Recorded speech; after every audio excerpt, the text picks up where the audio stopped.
So hello. Welcome back mga idol, mga kasolar dyan. Medyo natagal na bago nakabalik. Talaga naging busy. Share ko nga lang pala itong battery Life PO4 na Gentai 24 volts na 100 Ah. Nabili ko siya ng 15,000 sa Lazada. Last December 23 ko in order, tapos dumating siya ng December 26. Buti naman na dumating ng maayos. Medyo kinabahan ako dahil malaking halaga din yan. And so far well packed naman, maayos yung pagkakapack ni seller. Ayan siya, wala naman damage.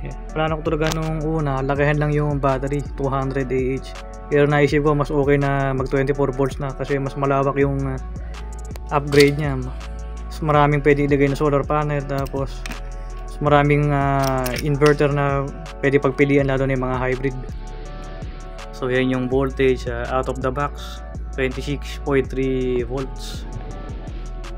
Makunat siya i-charge, medyo nahirapan yung 800 watts, lalo na makulimlim. Kaya ang recommend ko itong solar panel ay dalawang 550 or 1.1 kilowatt pataas para busog na busog. So ito yung laki niya kumpara sa LV Tapsa na 100 Ah. At naibenta ko na nga pala yan dahil kailangan ko ng pandagdag pambiling solar panel. At ito nga pala, gumamit ako ng step down para magamit ko pa rin yung mga 12V devices tulad ng mga fan at yung mga ilaw. Ito yung gamit ko na step down na 20A. So nabili ko siya ng 300 pesos sa Shopee. Medyo malakas uminit, lalo na pala sabay-sabay yung mga electric fan na 12 volts. Ayan, nakakapit na yung battery, pero wala pa akong inverter sa ngayon. So next video pakita ko.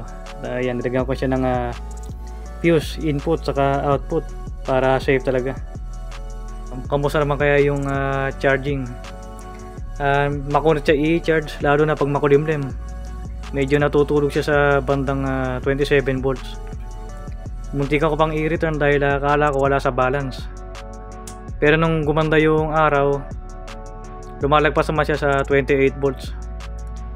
Pero ang problema ng MPPT ko naman, pag lumagpas ng 28.4 volts ay nag-e-error. Tulad ng issue sa isa kong video nung naka 12 volts ako.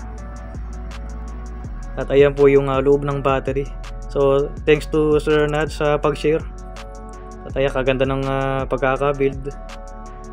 Wala siyang active balancer, passive lang. At yan lang po sa ngayon. Salamat po sa panonood.